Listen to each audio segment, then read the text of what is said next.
السلام علیکم ورحمۃ اللہ۔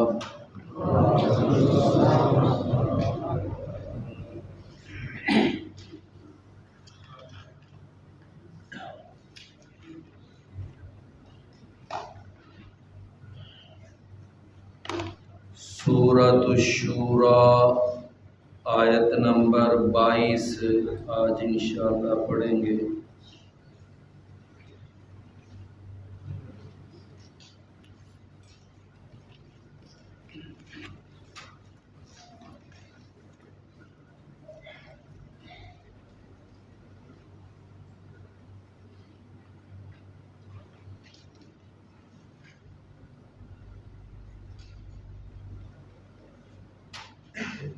اعوذ باللہ السمیع العلیم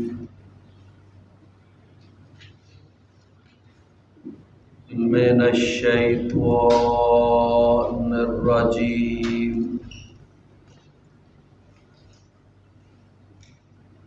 من همزه ونفخه ونفثه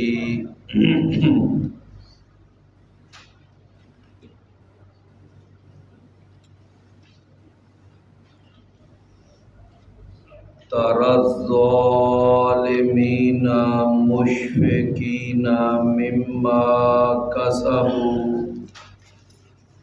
وهو واقع بهم والذین آمنوا وعملوا الصالحات فی روضات الجنات لهم ما يشاءون عند ربهم ذلك هو الفضل الكبير تری الظالمین آپ دیکھیں گے ایسے ظلم کرنے والوں کو مشفقین کہ وہ ڈرنے والے ہوں گے مما کسبوا اس سے جو انہوں نے کیا ہوگا، جو انہوں نے کمایا ہوگا،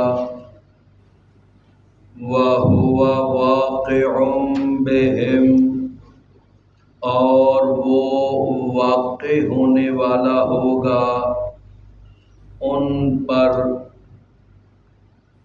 والذین آمنوا اور وہ لوگ جو ایمان لائے، وعملوا الصالحات اور انہوں نے نیک اعمال کیے،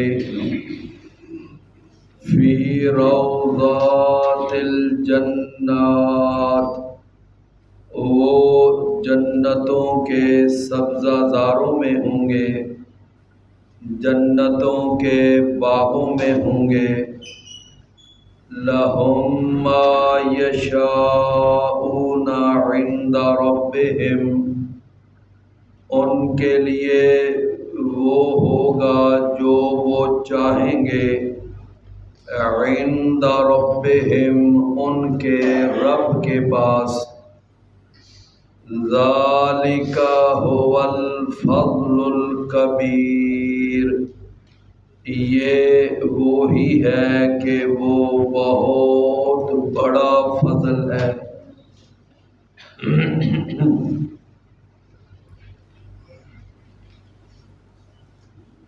یہ جو ابھی ہم نے آیت مبارکہ پڑھی ہے، اس آیت کریمہ میں، آیت مبارکہ میں اللہ تعالی نے قیامت کے، آخرت کے دن کے دو منظر اس آیت میں اللہ نے بیان کیے ہیں۔ ان میں سے ایک منظر، ایک سین اس میں وہ کفار کا سین ہے، کفار کا منظر ہے کہ کافر اس وقت کس حالت میں ہوں گے، اور دوسرا جو منظر ہے وہ اہل ایمان کا منظر ہے کہ اہل ایمان اس وقت کس پوزیشن میں اور کس حالت میں ہوں گے۔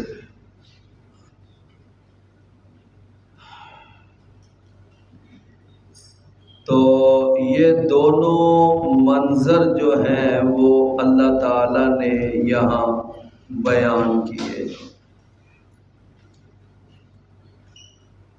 اللہ تعالیٰ نے اس میں پہلا جو منظر ہے وہ یہ بیان کیا، فرمایا تَرَى الظَّالِمِينَ کہ آپ دیکھیں گے ان ظالموں کو۔ یہاں پر یہ جو لفظ الظالمین ہے یہ الظالم کی جمع ہے، اور الظالم کا ویسے عام معنی وہ ہوتا ہے ظلم کرنے والا، لیکن اس آیت کے اندر ظالمین کا معنی وہ جو پچھلی آیت کو ساتھ ملا کر اگر سمجھا جائے تو یہاں مراد ہیں شرک کرنے والے۔ اور آپ اس بات کو بھی جانتے ہیں، کئی دفعہ یہ بات ہمارے دروس میں اور ہمارے اسباق میں یہ زیر بحث آئی ہے کہ شرک بھی ایک بہت بڑا ظلم ہے۔ شرک بھی کیا ہے؟ بہت بڑا ظلم ہے۔ اور اس کے لیے ہم دلیل کے طور پر وہ سورہ لقمان کی آیت بیان کرتے ہیں کہ جناب لقمان نے اپنے بیٹے کو جب نصیحتیں کی تھیں تو ان میں ایک نصیحت یہ تھی کہ یا بنی لا تشرک باللہ ان الشرک لظلم عظیم، کہ اے بیٹا اللہ کے ساتھ شرک نہ کرنا، اس لیے کہ جو شرک ہے یہ کیا ہے؟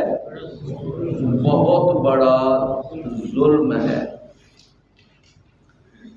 تو شرک کو اللہ تعالیٰ نے ظلم کہا ہے، تو ظلم بلا کس لیے ہے کہ ظلم کی جو اصل لغوی جو تشریح ہے، لغت کے اندر اس کا جو معنی پایا جاتا ہے وہ یہ ہے کہ کسی چیز کو اس کی جگہ سے ہٹ کر اس چیز کو رکھ دینا، جو اس چیز کا اصل مقام ہے اس کو وہاں نہ رکھنا بلکہ اس کو کسی اور جگہ رکھ دینا، اس کو کیا کہتے ہیں؟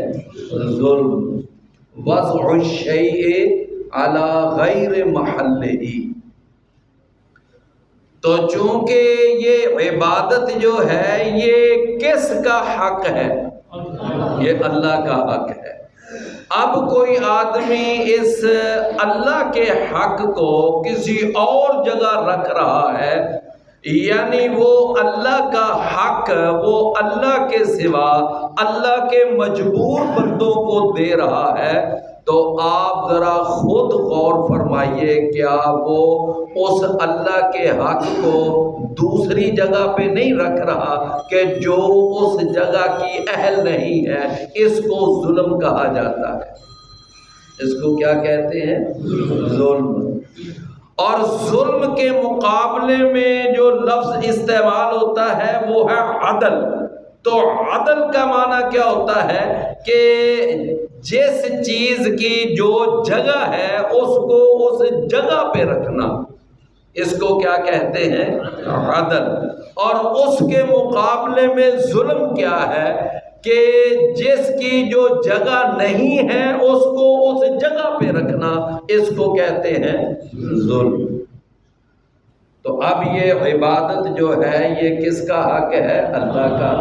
اب ایک آدمی وہ اللہ کا حق وہ اللہ کے مجبور، بے بس، لاچار اور محتاج بندوں کو دے رہا ہے، تو یہ کیا کر رہا ہے؟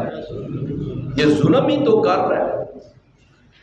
آپ یہ دیکھیے کہ سجدہ یہ کس کا حق ہے؟ اللہ کا۔ لیکن اللہ کے سوا دوسروں کو سجدہ کرنا پھر یہ ظلم نہیں ہے؟ نظر و نیاز اللہ کا حق ہے، اور اسی طرح صرف اللہ ہی ایک ذات ہے کہ جس کی خوشنودی کے لیے اور جس کی رضا کے لیے جانور ذبح کیے جا سکتے ہیں۔ تو ایک آدمی وہ اللہ کے سوا دوسروں کو راضی کرنے کے لیے اور ان کے چڑھاوے کے طور پر جانور ذبح کرتا ہے، تو یہ کیا ہے؟ ظلم ہے۔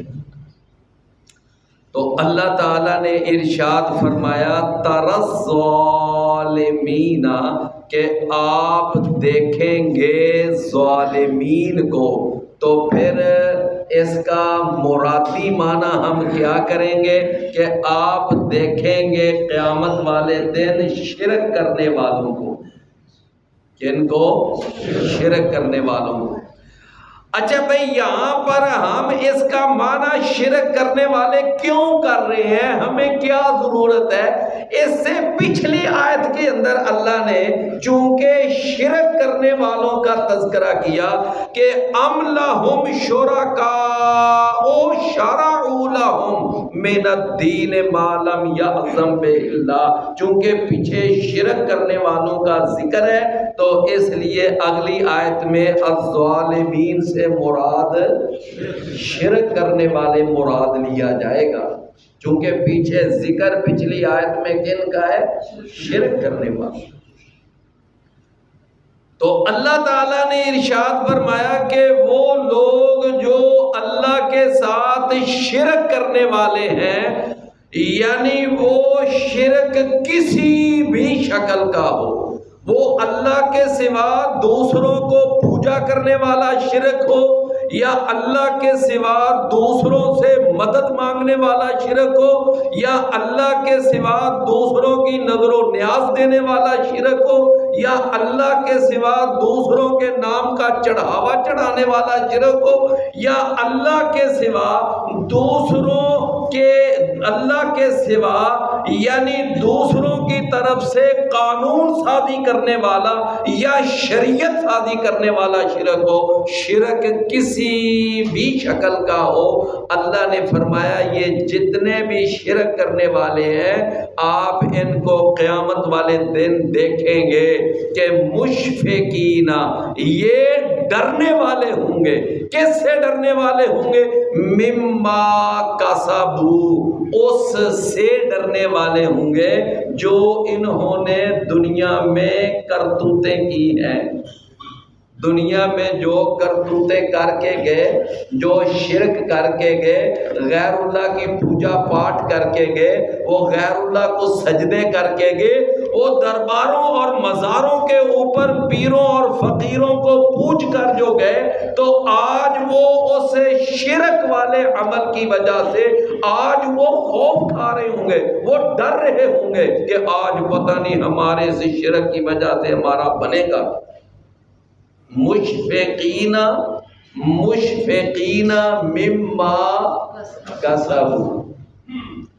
اچھا بھئی ہماری اردو زبان میں یہ لفظ مشفق یہ کس معنی میں استعمال ہوتا ہے؟ ہماری اردو زبان میں مشفق کس کے معنی میں استعمال ہوتا ہے؟ شفقت کرنے والا، اس معنی میں استعمال کرتے ہیں۔ کہتے ہیں یہ باپ جو ہے نا بڑا مشفق باپ ہے، بڑا مشفق ہے، اپنی اولاد پر بڑی شفقت کرتا ہے۔ تو ہماری اردو زبان میں مشفق شفقت کرنے والا، لیکن عربی زبان میں مشفق کا معنی ہوتا ہے ڈرنے والا. عربی زبان میں اس کا معنی کیا ہے؟ ڈرنے والا. سمجھے نا؟ فرمایا تَرَى الظَّالِمِينَ، آپ دیکھیں گے ظالموں کو یعنی شرک کرنے والوں کو کہ مشفقین، وہ ڈرنے والے ہوں گے. کس سے؟ مما کسبوا، اپنے ان شرکیہ اعمال کے عذاب سے، ان شرکیہ اعمال کے بدلے میں ملنے والے عذاب سے وہ ڈرنے والے ہوں گے، خوف کھا رہے ہوں گے. فرمایا وَهُوَ وَاقِعٌ بِهِمْ، اور وہ جو عذاب ہے نا اس شرک کے بدلے میں جو اب ان کو ملنے والا ہے، فرمایا کہ وہ عذاب جو ہے وہ ان پر واقع ہو کر رہنے والا ہے. وہ عذاب جو ہے ان پر واقع. میں نے ایک تفسیر کے اندر ایک بڑی اچھی بات یہ پڑھی ہے، بڑی اچھی بات سمجھائی ہے. ایک مفسر نے کہتے ہیں کہ ایک ایسا خوفناک مرحلہ، ایک ایسا خوفناک مرحلہ، ابھی وہ مرحلہ آیا نہیں ہوتا، ابھی وہ مرحلہ، لیکن اس کے آنے کا خوف بھی ایک بہت بڑا عذاب ہے. ابھی وہ مرحلہ آیا نہیں ہے. مثلاً آپ یوں سمجھیں کہ ایک آدمی کو جب پتہ ہے کہ مجھے صبح سولی پہ چڑھنا ہے، تو اب اس سولی کے اوپر چڑھنے کا جو خوف ہے وہ کیا ہے؟ ابھی وہ بھی تو ایک عذاب ہے نا. یعنی ایک خوفناک مرحلہ ابھی آیا نہیں، لیکن اس کے آنے کا جو خوف ہے وہ بھی کیا ہے؟ ایک بہت بڑا عذاب ہے. غالب نے کہا تھا نا کہ موت کا تو ایک دن مقرر ہے غالب، موت کا تو ایک دن مقرر ہے غالب. نیند کیوں رات بھر نہیں آتی؟ نیند کیوں رات بھر نہیں آتی؟ مطلب ہے کہ وہ موت کا جو خوف ہے وہ بھی کیا ہے؟ ایک عذاب ہے. تو اللہ تعالیٰ نے فرمایا تَرَى الظَّالِمِينَ مُشْفِقِينَ مِمَّا كَسَبُوا وَهُوَ وَاقِعٌ بِهِمْ، کہ آپ دیکھیں گے ظالموں کو یعنی مشرکوں کو کہ وہ ڈرنے والے ہوں گے ان عذابوں سے، ان سختیوں سے، ان سزاؤں سے کہ جو اب ان کو ان کے شرکیہ اعمال کی وجہ سے ملنے والی ہیں. فرمایا اب وہ جو عذاب ہے نا وَهُوَ وَاقِعٌ بِهِمْ، وہ اب ان پر واقع ہو کر رہنے والا ہے، وہ آ کر رہنے والا ہے. وہ اب ان کے ڈرنے سے یا نہ ڈرنے سے، ان کے صبر کرنے سے یا جزا فضا کرنے سے اس نے ٹلنا نہیں ہے، وہ ٹل نہیں جائے گا. بات سمجھے نا کہ یہ ڈریں یا نہ ڈریں، یہ صبر کریں یا جزا فضا کریں، یہ جو بھی کریں اب وہ عذاب آ کر ہی رہے گا. وَهُوَ وَاقِعٌ بِهِمْ، اور وہ آ کر رہنے والا ہے ان پر. دنیا کی کوئی طاقت اس عذاب کو اب ٹال سکتی نہیں. اللہ اکبر. میرے بھائیوں بات سمجھ آئی ہے نا؟ کوئی دنیا کی طاقت جو ہے اب اس عذاب کو ان سے ہٹا نہیں سکتی. اللہ اکبر. میرے بھائیوں یہاں دنیا کے اندر لوگوں نے بڑی تسلیاں دی ہوئی ہیں، بڑی تسلیاں. اللہ لوگوں نے ایسا پاگل کیا ہوا ہے کہ کئی کتابوں کے اندر کئی لوگوں نے لکھا ہوا ہے کہ فلاں پیر صاحب نے اپنے مریدوں کو یہ کہا کہ جس نے میری بیعت کر لی ہے نا بس اس کو گھبرانے کی ضرورت ہی نہیں ہے۔ زیادہ سے زیادہ کیا ہوگا کہ اللہ تمہیں تمہارے گناہوں کی وجہ سے جہنم میں ڈال دے گا نا۔ میں اپنے مریدوں کو خوشخبری دیتا ہوں کہ میں نے نا جہنم کے اوپر اپنا خیمہ لگانا ہے، اور جس نے میری بیعت کی ہوگی میں نے اپنے ہر مرید کو پکڑ پکڑ کے باہر نکال دے، تمہیں بالکل پرواہ نہیں۔ یہ ایک کتاب ہے فوائد فریدیہ، فوائد، اس کے اندر یہ بات لکھی ہوئی ہے۔ اور اس کے علاوہ اللہ تعالیٰ معاف فرمائے بڑی بڑی عجیب، بھائی جس نے غوث پاک کی بیعت کی ہے، جو غوث پاک کا مرید ہے، اس کو نہ قبر کا عذاب نہ جہنم کا عذاب۔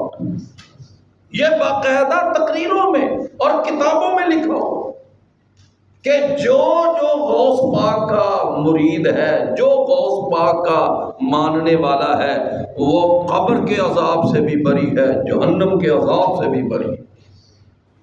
تو دیکھ لو قرآن کیا کہہ رہا ہے، قرآن کیا کہہ رہا ہے، تَرَى الظَّالِمِينَ مُشْفِقِينَ مِمَّا كَسَبُوا وَهُوَ وَاقِعٌ بِهِمْ، اور وہ آ کر رہنے والا ہے ان پر، اور وہ آ کر رہنے والا ہے۔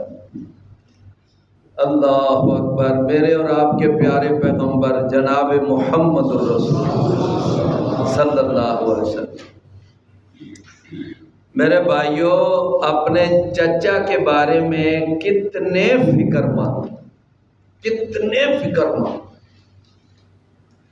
کہ نبی کریم صلی اللہ علیہ وسلم کو جب پتہ چلا نا کہ چچا ابو طالب جو ہے وہ بالکل آخری لمحات میں ہے، تو آپ وہاں گئے اس کمرے میں جہاں ابو طالب پڑا ہوا تھا۔ تو علی رضی اللہ عنہ نے آ کر بتایا کہ آئیں اور آ کر کچھ کر لیں، یعنی میرا باپ اور آپ کا چچا جا رہا ہے۔ اللہ کے رسول وہاں آئے، توجہ ہے نا، اللہ کے رسول اس کمرے میں آئے، تو وہاں جب آپ پہنچے نا تو اس کمرے کے اندر مکے کا سردار ابو جہل بھی بیٹھا ہوا ہے۔ کون؟ ابو جہل، ابو جہل بھی وہاں بیٹھا ہوا ہے، اور ابو جہل کے ساتھ اس کا ایک اور ساتھی جس کا نام عبداللہ بن امیہ، یہ بیان کیا جاتا ہے، وہ بھی وہاں ساتھ بیٹھا ہوا ہے۔ رسول اللہ صلی اللہ علیہ وسلم گئے، آپ نے جا کر نہ مسلسل اس بات کو دہرایا، آپ نے فرمایا یا ام قل لا الہ الا اللہ، یا عم قل لا الہ الا اللہ، اے چچا لا الہ الا اللہ پڑھ لے، اے چچا لا الہ الا اللہ پڑھ لے۔ رسول اللہ صلی اللہ علیہ وسلم اپنا پورا ایڑی چوٹی کا زور لگا رہے ہیں کہ یہ میرا چچا مسلمان ہو جائے، یہ کلمہ پڑھ لے، لیکن رسول اللہ صلی اللہ علیہ وسلم کے اتنے اصرار کے باوجود، اتنے تکرار کے باوجود ابو طالب نے کلمہ نہیں پڑھا۔ ادھر اللہ کے رسول یہ زور لگا رہے ہیں یہ کلمہ پڑھ لے، اور ادھر ابو جہل وہ کیا کہہ رہے ہیں، وہ کہہ رہا ہے کہ اے ابو طالب دیکھنا اپنے اس بھتیجے محمد کی باتوں میں آ کر کہیں تو نے اپنے باپ دادا کا دین نہیں چھوڑنا، اپنے باپ دادا کا دین نہ چھوڑنا۔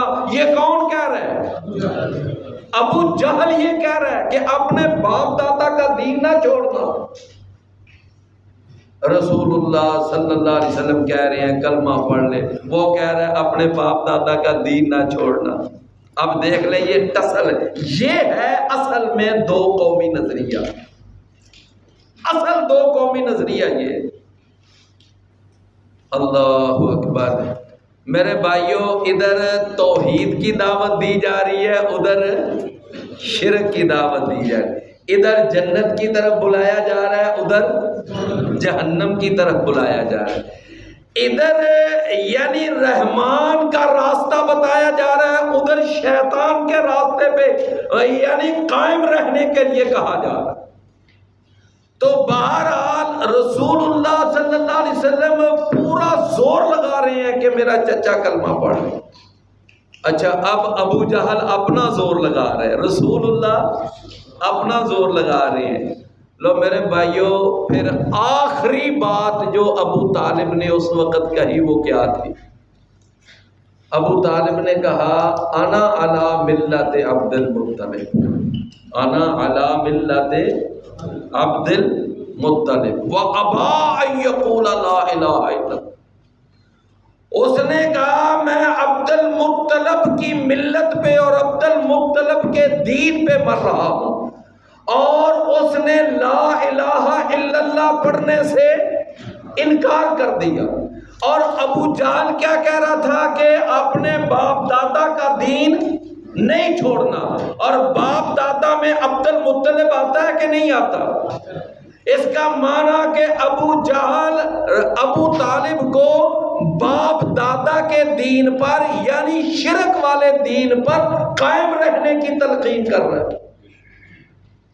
ابو جہل ابو طالب کو کس دین پر قائم رہنے کی تلقین کر رہا ہے؟ اپنے باپ دادا کے دین پر۔ اور ابو طالب نے مرتے ہوئے کہا بھی کہ میں عبد المطلب کے دین پر مر رہا ہوں۔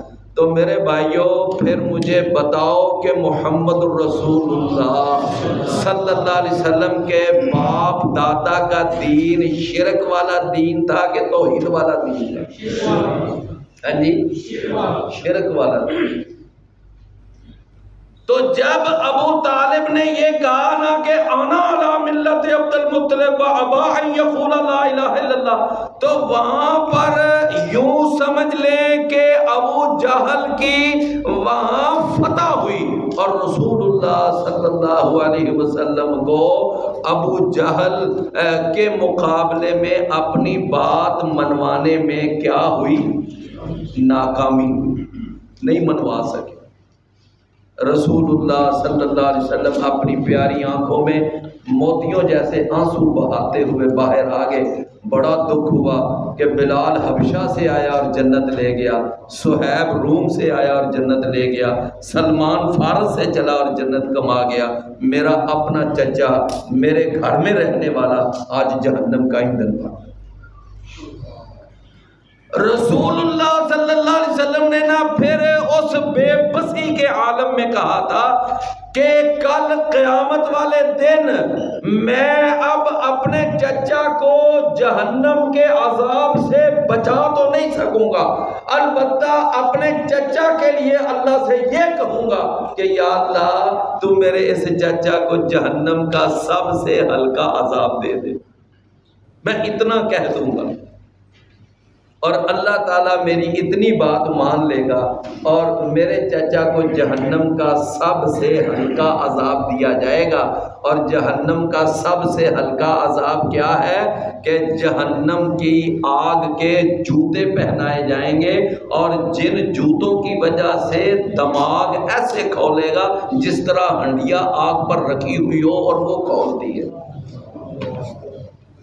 تو آپ مجھے بتائیں، سارے نبیوں رسولوں کے امام اور سردار، ساری کائنات سے اعلیٰ اور افضل جناب محمد الرسول اللہ صلی اللہ علیہ وسلم، وہ تو اپنے چچا کو اللہ کی پکڑ سے اور اللہ کے عذاب سے نہیں چھڑا سکے، نہیں بچا سکے، تو یہ جو کہتے ہیں کہ میں جہنم کے اوپر خیمہ لگا لوں گا اور اپنے مریدوں کو پہچان پہچان کر میں وہاں سے نکالتا جاؤں گا، اپنے مریدوں کو بھی اور اپنی مریدنیوں کو بھی، اور جس نے بھی غوث پاک کو مان لیا غوث پاک کا وہ مرید بن گیا، بس وہ تو جہنم میں جا ہی نہیں سکتا، اس کو جہنم کی آگ چھو ہی نہیں سکتی۔ یہ کہاں کی گارنٹیاں ہیں، یہ کہاں سے ضمانتیں آ گئی؟ میری بات سمجھے نا، رسول اللہ صلی اللہ علیہ وسلم نے اپنی بیٹی سے کیا کہا تھا؟ اپنی بیٹی سے کہا تھا اے بیٹی فاطمہ عمل کرے گی تو وہاں کچھ بنے گا، خبردار اپنی یہ تسلی دل میں نہ بٹھا لینا کہ میں محمد کی بیٹی ہوں۔ یہ اللہ کے رسول نے بتایا تھا، یا فاطمہ بنت محمد، اے فاطمہ بنت محمد کل قیامت کے دن عمل کرے گی تو وہاں نجات پائے گی، صرف محمد کی بیٹی ہونا تیرے لیے وہاں نجات کا باعث نہیں بنے گا۔ یہاں لوگوں نے تو بنایا ہو نا سید کی سین کو بھی سلام ہے، سمجھے نا، کہ کوئی سلام نہیں ہے اگر عمل پلے نہیں ہے۔ اگر ایمان ہے، اگر عمل ہے، الحمدللہ، پھر وہاں جائیں گے فرشتے بھی سلام کریں گے، پھر اللہ کی طرف سے بھی سلام آئے گا، سلام قولا من رب الرحیم۔ لیکن اگر عمل ہی پلے نہیں ہے، ایمان ہی پلے نہیں ہے، عقیدہ ہی ٹھیک نہیں ہے، عقیدے میں شرک ہے، تو پھر وہاں سلام نہیں، وہاں چھترول ہوگی پھر وہاں سے۔ میری بات آپ سمجھ رہے ہو؟ فرمایا ترى الظالمین، آپ دیکھیں گے کہ ظالم یعنی مشرکین، شرک کرنے والے، مشفقین مما کسبوا، وہ ڈرنے والے ہوں گے اس سے کہ جو انہوں نے کمایا، جو انہوں نے کمایا ہوگا اس سے وہ ڈرنے۔ فرمایا وَهُوَ وَاقِعٌ بِهِمْ، اور وہ ان پر واقع ہو کر رہنے والا ہوگا، وہ آ کر رہنے والا ہوگا۔ فرمایا ان کے مقابلے میں اب آ جائیے تصویر کا دوسرا رخ، تصویر کا پرواز ہے دونوں کی اس ایک جہاں میں، شاہی کا جہاں اور کرگس کا جہاں۔ اور پہلے کافروں کا انجام سنا، مشرکوں کا انجام سنا، اب اہل ایمان کا اللہ تعالیٰ ایک منظر بیان کر رہے ہیں۔ فرمایا والذین آمنوا، اور یہ قرآن کا انداز ہے، قرآن کا یہ اسلوب ہے کہ اگر قرآن میں کہیں انذار آتا ہے تو ساتھ تبشیر بھی آتی ہے، اگر تبشیر آئے تو ساتھ انذار بھی آتا ہے، یعنی اگر کہیں اللہ ڈراتا ہے تو ساتھ خوشخبری بھی سناتا ہے، اگر پہلے خوشخبری سنا لے تو آگے ڈرا بھی دیتا ہے۔ اللہ دونوں چیزوں کو ساتھ ساتھ لے کے چلتا ہے۔ اللہ ڈراتا اس لیے ہے تاکہ میرے بندے عمل نہ چھوڑ دیں، اور اللہ خوشخبری اس لیے دیتا ہے تاکہ میرے بندے میری رحمت سے مایوس نہ ہو۔ سمجھ آئی نا بات؟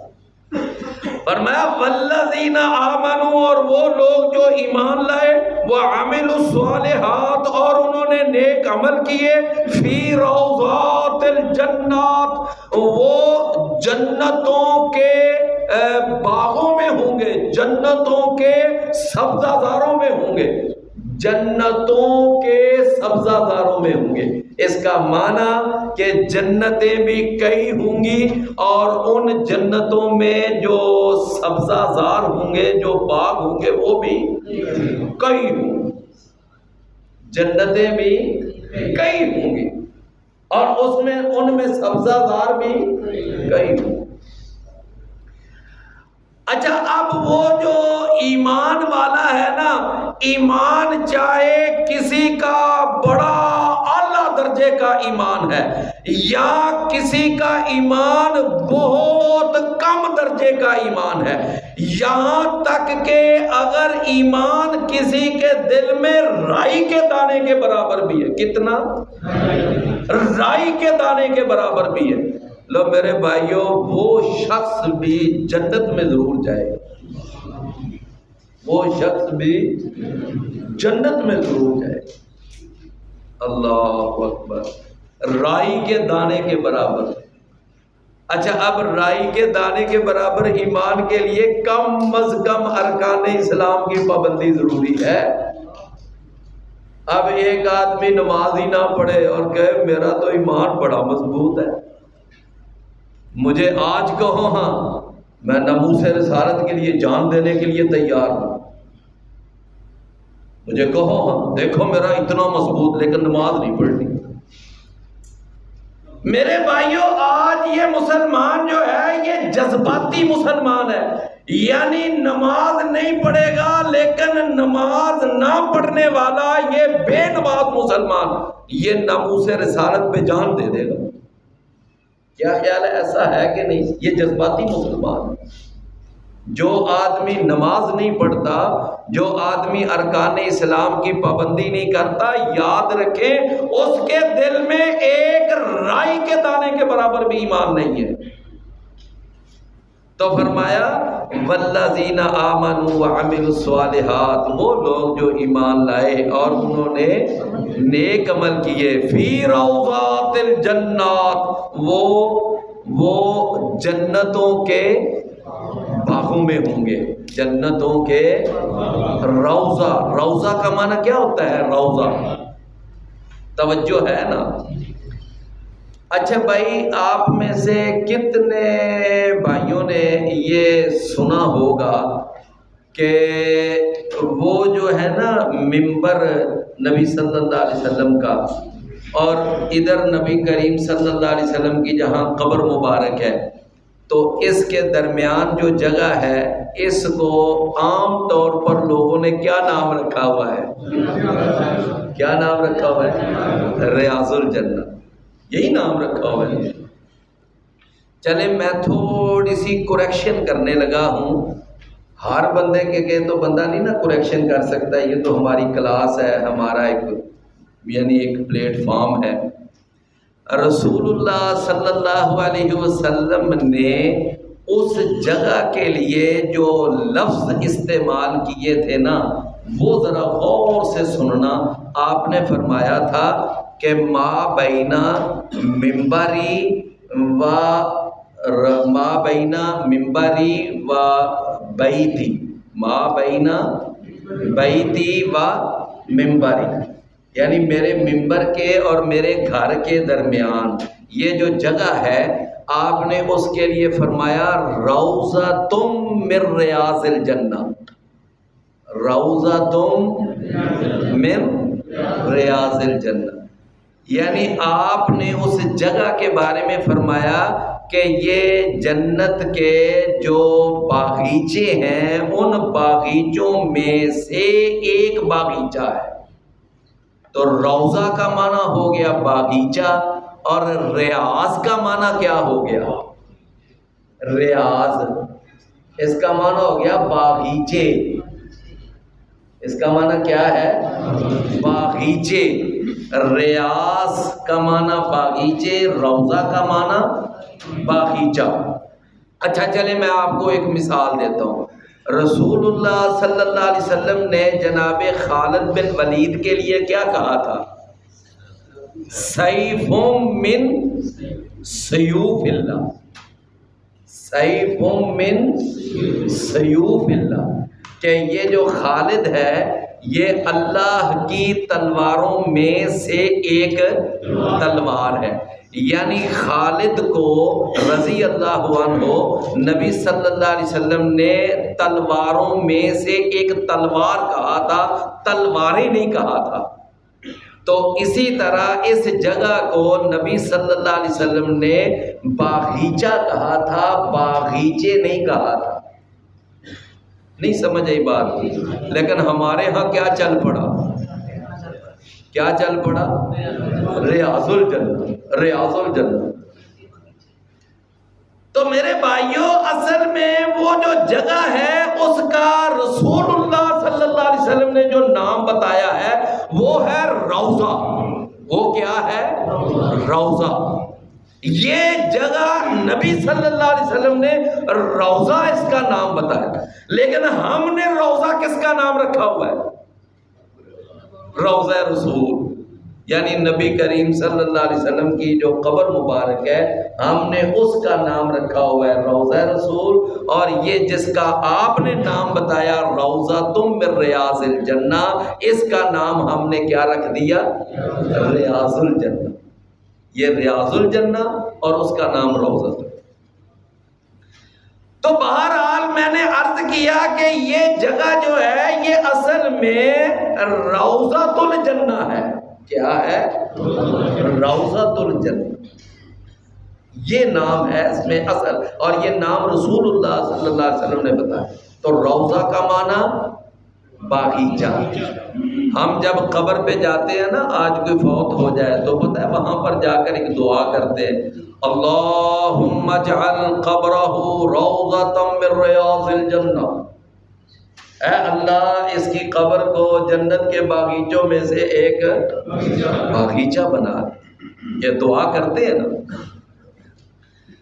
تو بہرحال میں عرض کر رہا تھا کہ جنتیں بہت زیادہ اور ان کے اندر باغیچے بھی بہت زیادہ۔ ایک دفعہ نبی کریم صلی اللہ علیہ وسلم نے اپنے ایک خواب کا واقعہ بیان کیا۔ خواب کا آپ نے فرمایا کہ میرے پاس نہ دو شخص آئے، تو اس میں نا پہلے کچھ عذاب کے تذکرے کہ پہلے میں نے ایک یہ عذاب دیکھا، پھر یہ عذاب دیکھا، پھر یہ عذاب دیکھا، 4 آپ نے عذاب دیکھے۔ ایک آدمی تھا کہ جو مطلب ہے کہ جھوٹ بولتا تھا، جھوٹ گھڑتا تھا اور پھیلا دیتا تھا، وائرل کر دیتا تھا۔ اس کا آپ نے انجام دیکھا کہ وہ جو جھوٹا آدمی ہے نا تو اس کو سزا مل رہی ہے۔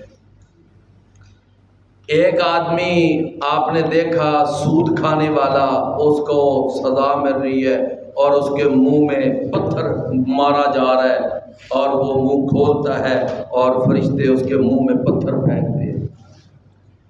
ایک آپ نے دیکھا بد عمل حافظ قرآن، بد عمل قرآن تو حفظ کیا ہوا ہے لیکن فرض نماز بھی نہیں پڑھتا، سویا رہتا ہے، اس کو سزا مل رہی۔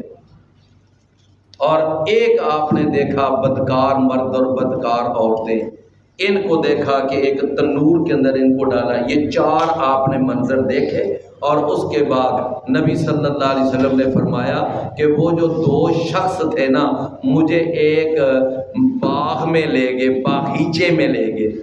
فانطلقنا حتی انتہینا الی روضۃ خضراء، پھر ہم ایک بڑے سرسبز باغیچے میں پہنچے اور وہاں پہنچے نا تو وہاں اللہ کے نبی نے فرمایا کہ میں نے دیکھا کہ ایک درخت ہے اور اس درخت کے ساتھ ہی اس کے تنے کے ساتھ ایک بزرگ بیٹھا ہوا ہے اور اس کے پاس کچھ بچے بھی بیٹھے ہوئے ہیں، اور وہاں قریب ایک اور شخص میں نے دیکھا کہ وہ آگ جلا رہا ہے۔ یہ میں نے منظر دیکھا تو اس کے بعد میں پوچھنے ہی لگا کہ یہ کون ہے بزرگ، یہ بچے اور یہ آگ جلانے والا، لیکن مجھے ان دونوں شخصوں نے کہا کہ یہ ایک درخت ہے، آپ اس درخت کے اوپر چڑھیں۔ تو نبی صلی اللہ علیہ وسلم کو نا اس درخت کے اوپر چڑھایا گیا۔ کہتے ہیں کہ جب درخت کے اوپر میں جا رہا تھا، چڑھ رہا تھا، تو ابھی کچھ چڑھا تو میں نے وہاں دیکھا ایک بہت خوبصورت محل، بڑا اتنا خوبصورت محل میں نے کبھی دیکھا ہی، کبھی نہیں میں نے اتنا خوبصورت محل میں نے دیکھا۔ رسول اللہ صلی اللہ علیہ وسلم فرماتے ہیں مجھے وہاں کچھ بوڑھے نظر آئے، کچھ جوان نظر آئے، کچھ وہاں بچے بھی نظر آئے، کچھ عورتیں بھی نظر آئیں اس محل کے اندر۔ پھر میں ابھی پوچھنے لگا تھا کہ یہ محل کیا چیز ہے، یہ کیا معاملہ ہے، تو میرے ابھی پوچھنے کی ابھی باری نہیں آئی تو مجھے ان دونوں نے کہا ابھی آپ اور اوپر چلیں، تو میں اور اوپر گیا۔ کہتے ہیں کہ پھر جو اوپر والا میں نے محل دیکھا نا وہ اس پہلے محل سے بھی زیادہ خوبصورت، وہ پہلے محل سے بھی زیادہ خوبصورت۔ تو اب پھر میرے سے نہ رہا گیا تو میں نے پھر پوچھ ہی لیا کہ آج رات تم نے مجھے بڑا گھمایا پھرایا ہے، تو اب مجھے کچھ بتاؤ بھی نا کہ یہ کیا معاملہ ہے۔ تو مجھے ان دونوں نے بتایا، وہ جو 2 شخص مجھے ساتھ لے کر یہ مجھے سیر کروا رہے تھے، انہوں نے کہا کہ وہ جو بزرگ آپ نے دیکھے تھے نا وہ جو درخت کے تنے کے ساتھ، وہ بزرگ ابراہیم علیہ السلام ہے، اور وہ جو بچے آپ نے دیکھے نا جو ان کے ارد گرد وہ بچے ہیں جو قبل از بلوغت وفات پا جاتے ہیں، اللہ ان کو ابراہیم علیہ السلام کی کفالت میں دے دیتا ہے، ابراہیم علیہ السلام کی کفالت میں دے دیتا ہے۔ اچھا اس کے بعد پھر آپ نے وہ جو آدمی دیکھا نا جو آگ جلا رہا تھا، وہ جہنم کا دروغہ ہے مالک۔ وہ کون ہے؟ جہنم کا دروغہ مالک ہے۔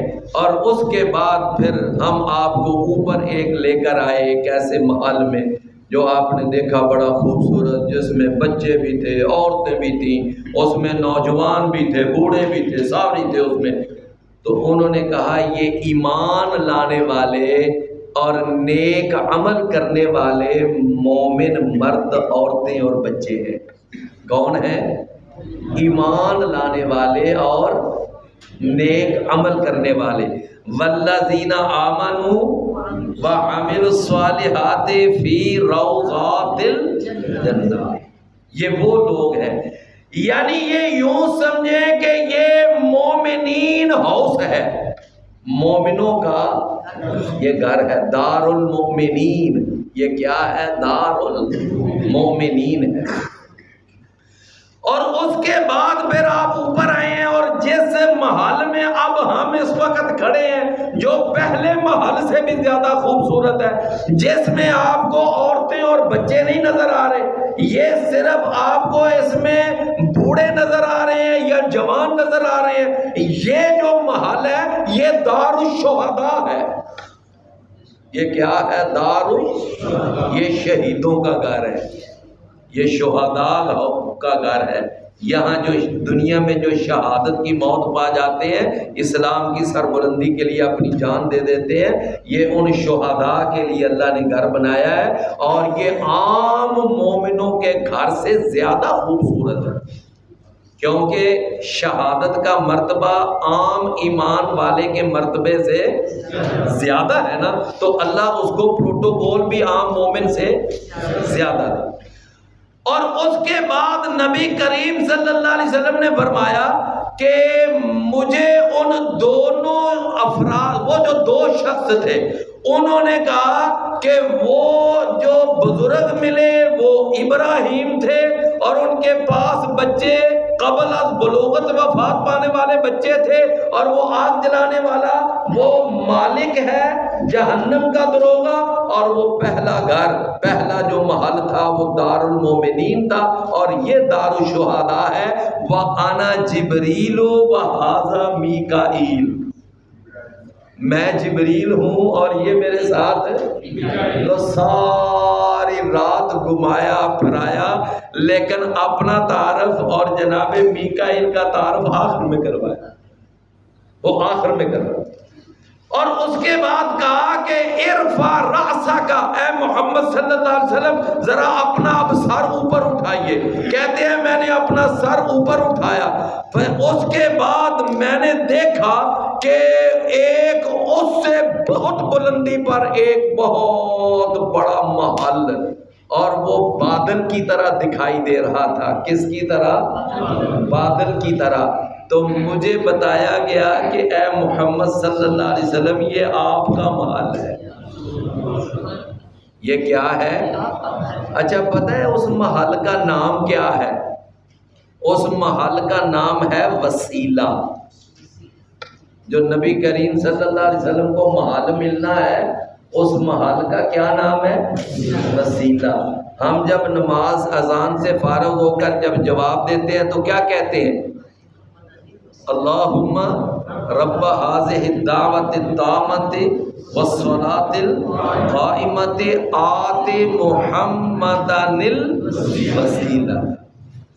رسول اللہ صلی اللہ علیہ وسلم نے فرمایا کہ جو آدمی مؤذن کی اذان سنتا ہے اور اس کا جواب دیتا ہے، پھر اس کے بعد میرے اوپر درود پڑھتا ہے، اور پھر میرے لیے اللہ سے وسیلے کا سوال کرتا ہے، میرے لیے اللہ سے وسیلے کا سوال کرتا ہے، نبی صلی اللہ علیہ وسلم نے فرمایا کل قیامت کا دن ہوگا، اس کے حق میں میری شفاعت واجب ہو جائے۔